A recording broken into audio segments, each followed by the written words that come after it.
Montina Porter's here, and I'm in the studio. So you saw our guest that we had on the show, and if you did not, you need to go. There's an annotation. Go listen to Phil's interview, because now we're going to talk on the softer side with Bonnie Parker. Now, I actually do not have an opportunity to tell you about this amazing woman, but I can tell you she has the best boots every time that I see her. And she's just a joy to be around. And I know that you started Experience Connection. So give us just a brief overview about your background. Well, my background, 71 years, is quite varied as is Phil's. But I started out as an educator and then eventually went into franchising and publishing after that. But I think my love, the thing that I do the most, that I enjoy the most, is supporting women in business. And hence you mentioned about Experience Connections, which is without the E, Experience Connections.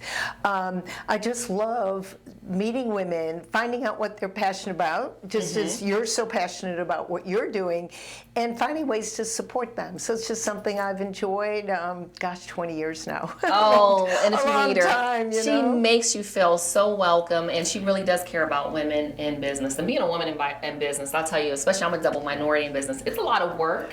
And it doesn't matter how passionate you are about something, sometimes it just does not produce a profit. So what I like about what you teach is being profitable as well. Thank you. But I have her here today because we had a conversation about senior sex. When I first met this woman and she gave me a business card, I just I think it was bookmark. And I would, oh my gosh. So let's talk about this book that your husband has authored, Grandpa Does Grandma, the ABCs of Senior Sex.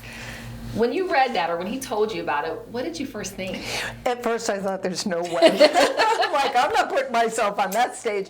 But the more I thought about it and the example of what a true, intimate, open, trusting relationship is all about, the more I got bought into the idea of participating. And as Phil mentioned in the interview that he did with you the other day, it started out pretty edgy. And I thought, I can't put my name behind this. I got a women's organization, and you're putting in effect my part in our relationship.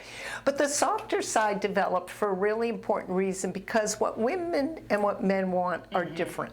They want the same result, but they get there in a different way. Right. We always tease, the bottom line is men just need a place and women need a reason. Oh, I like that. We use that. But the truth is that women do need the nurtured side. They want to be loved. They want to be touched. They want to be listened to. They want to feel that their lives are making a real impact on their partner. It doesn't have to be a marriage. It can be any partnership. So when we started to talk about the idea of the edgy and the softer side, and I have to say, even though Phil said I wrote it, he really is very intuitive about a woman and his relationship with his wife. So he kind of got it going, and I kind of added my 2 cents. And what we say is that men need to read the softer side and women need to read the edgy side. That way we know what each other is really looking for in a relationship. And why put it under the rug when we know that it exists? We know how important it is in our lives. And we know the value that comes with really being close with one another.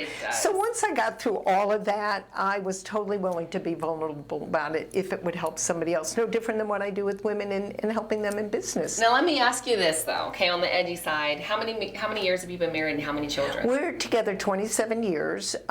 We do not have children together, so we each have had 2.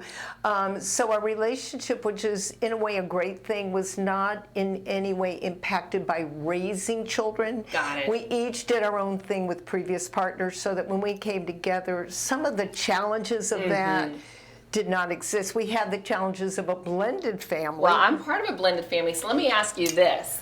As a blended family, what did your kids say? Well, 3 out of the 4 were okay with it. The 4th one, I don't think even is ready yet. Hey, personal choice, Even kids, we kind of think like our parents only had sex when they got pregnant with us, but they have sex for pleasure.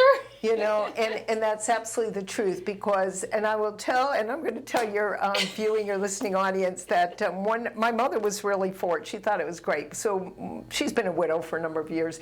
We had dinner one night. She says, there's something I want to tell you. And I'm like bracing the side of the chair, and I'm like, okay, Mom. She says, your dad was a very sexual man. Oh, what a conversation. But here's a woman now in her 90s, that still recognized the value of that in her relationship. That is So beautiful. it's any age. You know? It's any age. So listen, we got to wrap it up here with Bonnie. If you didn't see Phil's interview, we'll link it right here below. And all of her contact information is right here on the screen. And I've been heard that younger people are reading this book. If you're in your 40s, 50s, whatever, it doesn't matter. Pick up a copy of Grandpa Does Grandma the Senior. What is it? The ABCs of Senior Sex. Bonnie, you're an amazing guest. Thanks for being in the studio. Thanks for having me and giving us this opportunity to share a little bit about the Parkers. Appreciate it. All right, so we're wrapping it up. And if you are an author and you'd like to be a guest in the studio, we'd love to have you. All of our information is right here on the screen. We'd love to have you as a guest in the studio.